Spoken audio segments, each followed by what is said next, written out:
Le thème d'aujourd'hui, éloigne le jeûne de la méchanceté.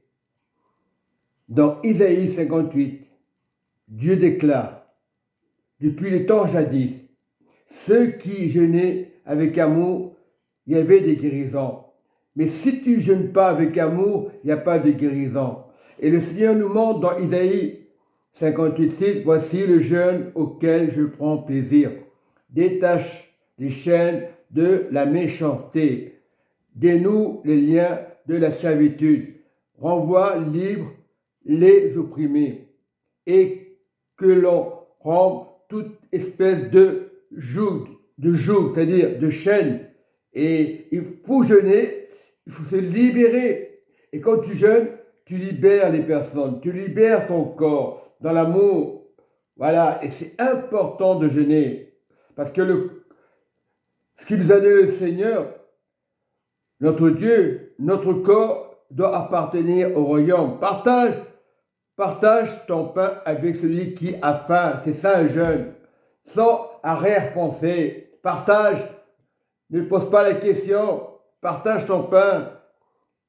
Et fais entrer dans ta maison le malheureux sans asile. Fais-le entrer sans le juger. C'est ce qu'on doit faire. C'est bien de pratiquer la parole de Dieu. C'est bien d'aller dans un culte de croyance. Et c'est important de libérer nos chaînes de la méchanceté. Dieu, là-haut, il n'y aura pas de méchanceté. C'est maintenant, tu dois jeûner pour un but, pas pour dire, je jeûne pour ma maison.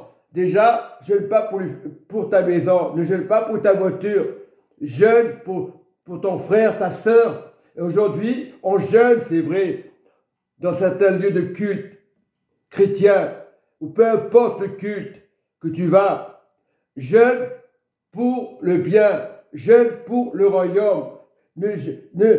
Si tu jeûnes, c'est pour qu'il y ait la paix, pas de guerre. C'est ça un jeûne.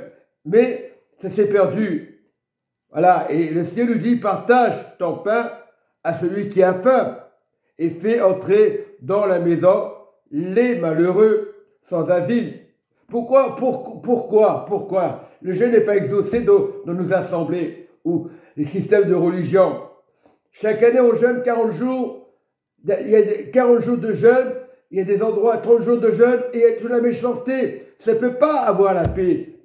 On parle de guerre, du bruit de guerre. On jeûne pour la paix. On ne jeûne pas pour du matériel. On veut des miracles, on veut des prodiges. On veut des enfants épanouis. Commence à jeûner. Il n'y aura pas de mort. Parce que lorsque nous jeûnons dans la tristesse, ce n'est pas possible. Tu ne peux pas jeûner dans la tristesse. Tu ne peux pas modérer et faire dans le jeûne. Nous le faisons inconsciemment. Mais Dieu vous pardonne. Il faut rompre toutes ces chaînes. Ce que le Seigneur demande. Oui, c'est important de jeûner juste devant Dieu. Voici le jeûne, je prends plaisir. Détache les chaînes de la méchanceté. Détache les chaînes de la méchanceté. Ne jeûne pas pour du matériel. Ne jeûne pas pour de l'argent. Après, Dieu donnera des finances. Si tu veux réussir dans ta vie, dans tes finances, c'est ça. Détache les chaînes de la méchanceté. Ou sinon, tu ne peux pas avancer. Ça bloque ta bénédiction des finances. Voilà, beaucoup de chrétiens sont bloqués aujourd'hui. Des chrétiens ou d'autres personnes, des croyances, ils donnent sans réfléchir. Ils jeûnent sans réfléchir. Pourtant, ce n'est pas compliqué. Voici le jeûne auquel je préfère. Et je confesse, voici le jeûne auquel je le prends plaisir. Détache les chaînes de la méchanceté. Dénoue les liens de la servitude et renvoie libre les opprimés. Tu ne dois pas les accuser. Ceux qui sont opprimés, ils ont besoin de toi, ils ont besoin du royaume. Et aujourd'hui, on s'attache au matériel. Il faut se détacher du matériel. Commence à prier, commence à jeûner. Peut-être tu peux jeûner 10 jours, 20 jours, 30 jours. Vous verrez, si tu détaches les chaînes de la méchanceté, il y aura la libération, il n'y aura plus de guerre. On parle du bruit de guerre, c'est vrai. Mais commence déjà dans ton couple à respecter ta femme, à respecter ton mari. Commence à prier, à jeûner avec ton mari. pour que tu n'aies pas d'amertume. Aujourd'hui, il y a beaucoup d'amertume, on va au culte, et le lendemain, on commence à parler de Pierre, de Paul. C'est un jeûne, quand tu jeûnes dans une assemblée, jeûne pour Dieu, ne jeûne pas pour des personnes, ne jeûne pas pour du matériel. Il faut des frères, il faut des sœurs. C'est ça qu'il faut faire. Voilà, c'est bien. Qu'est-ce qu'il est bien, le pasteur? On tape des mains, on danse. Oui, il faut danser. Quand tu jeûnes, tu danses pour Dieu. Comme David, quand David jeûnait, il dansait, mais il jeûnait dans la bonté de Dieu. Et Dieu ne l'a pas condamné. Lorsqu'on fait des jeûnes, le jeûne, c'est pas n'importe quoi. Le jeûne, c'est le royaume de Dieu. On est sur la terre, commence à jeûner, parce qu'on est tous blessés. Et on a du mal à pardonner. Commence à jeûner pour que tu puisses pardonner. Quand tu fais un jeûne, comme un prédicateur te dit, fais un jeûne, mais fais-le pour Dieu. Ne le fais pas pour n'importe quoi, quelles que soient les religions. Parce que beaucoup jeûnent et après, dès que le jeûne est rompu, on fait du mal, c'est pas grave. Dieu va donner la repentance. Jeûne, vraiment. Je crie pour Dieu. Je ne crie pas pour que les gens soient malheureux. Je prie pour les couples. Je prie pour les mamans seules. Et jeûne pour le monde entier. On va se voir là-haut. Si tu commences à jeûner, si tu comprends le principe de jeûner, tu n'auras pas de problème. Détache les chaînes de la méchanceté. Dénoue les liens de la servitude. Renvoie les libres, les opprimés. J'insiste sur ça, cette parole. Et qu'on rend toutes sortes de méchanceté, toutes sortes que nous vivons dans le monde, dans les couples, les divorces. Commence à prier. Normalement, quand on est avec Dieu, il n'y a pas de divorce. Mais on dit, oh, c'est normal, c'est la mode. Non. Oh, dans l'église que je connais, il y a quelqu'un qui est divorcé, il a rompu son mariage. Oui, dans tous les endroits religieux, il y a des divorces. Mais si la femme est malheureuse, si le mari est malheureux, il ne peut pas rester. Mais il ne faut pas mettre de côté. S'il y a un problème, quand ça commence à prier pour ton épouse, pour ton époux, j'ai dit, un couple doit être solide. La corde à 3 fils. Voilà, un jeûne. Ah, c'est bien de jeûner. Chaque année, on va jeûner, on recommence les mêmes bêtises. Non, quand tu jeûnes, jeûne. Voilà ce que Dieu demande de faire. Je ne veux pas être long, mais le Seigneur nous dit, le verset 7, partage ton pain avec celui qui a faim. Oh, j'ai mon église, j'ai pas besoin de partager. Ah, celui-là de la rue ne m'intéresse pas. Mais tu te condamnes, mon enfant. Tu vas dans un lieu de culte pour pardonner. On ne va pas par habitude. Voilà ce qu'il veut Dieu. Et fais entrer dans ta maison le malheureux en asile. C'est marqué dans la parole. Isaïe a déclaré aussi que Jésus allait mourir à la croix. Isaïe, Dieu lui a donné une mission. Si tu vois un homme nu, couvre-le et ne te détourne pas de ton semblable.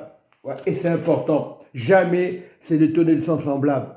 Alors, la lumière poindra comme l'aurore. Alors, la lumière poindra comme l'aurore. Tu seras éclairé, la lumière. Et ta guérison germera promptement. C'est pour ça qu'il n'y a pas de guérison. Oh, on va à l'église, on prie pour le frère, et ta guérison, peu importe les guérisons, ta justice marchera devant toi. Et la gloire de l'Éternel t'accompagnera. C'est-à-dire, pride, quand tu jeûnes, tu fais le bien, ne sais pas dire, oh, gentil, ça ne veut rien dire. C'est peut-être plus mauvais que la personne. Non, c'est facile de se débarrasser. Gentil, ça veut dire des choses. Lorsque tu jeûnes vraiment, quand tu pries pour ton frère, pour ta soeur, pour ton pasteur, pour peu importe la religion, là, il y aura la guérison. Les nations ont besoin de guérison. La guérison, c'est bien d'aller au culte, c'est bien qu'il est doux de demeurer ensemble. Mais si tu dis ces paroles et tu ne demeures pas dans la sainteté, dans la sanctification, le jeûne sera négatif. Lorsque tu jeûnes, il y a des batailles, c'est normal comme on jeûne, qu'il y a des batailles. Mais jeûne pour la paix. qu'il n'y ait plus de guerre, qu'il n'y ait plus de méchanceté. Oh, c'est le plan de Dieu, c'est le plan de Dieu. C'est facile de se débarrasser. Commence à jeûner. C'est ce qui me demande Dieu. Beaucoup parlent comme ça, beaucoup de prédicateurs. Oh, c'est la fin du monde. Les religions se disent, ah, c'est la fin du monde. Mais commence à jeûner. Il y a des endroits qui ne jeûnent pas. Ils prêchent la parole. Je ne dis pas qui c'est. Il y en a qui le font. Oh, c'est bon, la parole suffit. Mais tu ne jeûnes pas, là. Tu fais semblant. La parole, c'est normal qu'il faut étudier la parole. Mais lorsque tu jeûnes à haute voix, c'est ce qu'il faut faire. Aujourd'hui, méchanceté. Ah, lui, il a parlé fort. Ah, lui, il a parlé fort. Non, il a parlé pour Dieu. Il a parlé pour la sanctification. Il a parlé pour toutes les religions. Ne juge pas ton prochain. Ne juge pas les religions. Commence à confesser. Ah, je suis dans mon église. Ah, je suis de l'assemblée. Peu importe où tu es. Croyants, je vous parle. Jeûnez. Et chaque année, vous jeûnez. Les chrétiens jeûnent, les musulmans jeûnent, mais il y a des vrais musulmans, il y a des vrais chrétiens. Lorsque tu jeûnes pour la guérison, lorsque tu juges personne, c'est ça le vrai jeûne. Au lieu de vous balancer des lance-pierres, oh toi, ça veut dire, oh toi t'es pas fidèle, c'est de la méchanceté. Commencez à prier pour le frère, la sœur. Je parle à tous les croyants. C'est ça l'amour fraternel aujourd'hui. On dit à lui il a été, à lui il ne fait pas partie du groupe. Mais commencez à prier, soyez sanctifiés. Et vous verrez la guérison. Il y a des guérisons, mais pas en tout temps. Si le peuple de Dieu jeûnait dans l'amour, dans la tranquillité, il y aurait plus de guérison, il n'y aurait pas de guerre. Et on laisse la guerre. Au lieu d'être sincère, efforcez-vous à jeûner dans l'amour, dans la grâce. Dieu vous parle à travers son cerveau. Il est amour. Mes frères et sœurs, prenez ce passage, Isaïe 58, et commencez à refaire un jeûne, mais sincère. Pas besoin que le pasteur vous dise de le faire, il faut le faire parce qu'il faut obéir au pasteur. Après, vous avez le droit de jeûner, mais jeûnez honnêtement, avec amour. Dieu vous aime, je vous dis vraiment, mes frères et sœurs du monde entier, jeûnez, commencez à jeûner. Je parle de tous les croyants de la terre, et vous verrez la gloire de Dieu, et vous verrez le Fils de Dieu, et vous verrez les choses s'accomplir. Il n'y aura plus de guerre. Là, c'est prier, ça va mal, mais c'est pas l'encouragement. Il y a des églises, c'est grave, c'est devenu grave, c'est dans le plan de Dieu. Mais priez, je parle à toutes les assemblées. Pas les étiquettes, priez et jeûnez. Et vous verrez ce qu'il vous dit le frère Richard. Il ne vous dit pas des bêtises. Moi, je ne suis pas en rôle de pasteur, je ne suis pas en rôle de prêtre. Moi, je prêche la parole, ce que Dieu me dit de dire. Aujourd'hui, merci Seigneur, je remercie le Seigneur. Merci Dieu. Dieu soit loué. La grâce de Dieu suffit. Lorsque tu dis grâce de Dieu, mais fais-le vraiment. Ne juge pas ton prochain, c'est ce qu'il faut faire aujourd'hui. Au lieu d'accuser les églises, commencez à jeûner. Et Dieu vous aime. Alléluia, Amen. Et c'est tout. Soyez bontés. Moi, je ne suis pas révolté. Je suis dans la vérité. Vous êtes tous dans la vérité, mais vous jeûnez mal. Voilà pourquoi il y a des problèmes. Soyez bénis, il n'y aura plus de problème. Je vous dis, si vous commencez à être sérieux, pas à regarder les autres, lui, ce pasteur, il commence à m'énerver. Ça, c'est méchant. Je vous dis, que ce soit le frère, que ce soit le pasteur, ou que ce soit n'importe qui d'une religion, il faut le respecter. Même un imam, je vous le dis, jeûnez, tous, nous sommes à l'image de Dieu. Et là-haut, si vous jeûnez vraiment, vous verrez les frères, les sœurs, il y aura l'amour. C'est là qu'il faut commencer. On verra là-haut, je serai tranquille. Vous êtes tranquille, je vous dis. Tous ceux qui sont là-haut ne sont pas malheureux. Ils sont heureux d'être avec Dieu. Alléluia, Amen.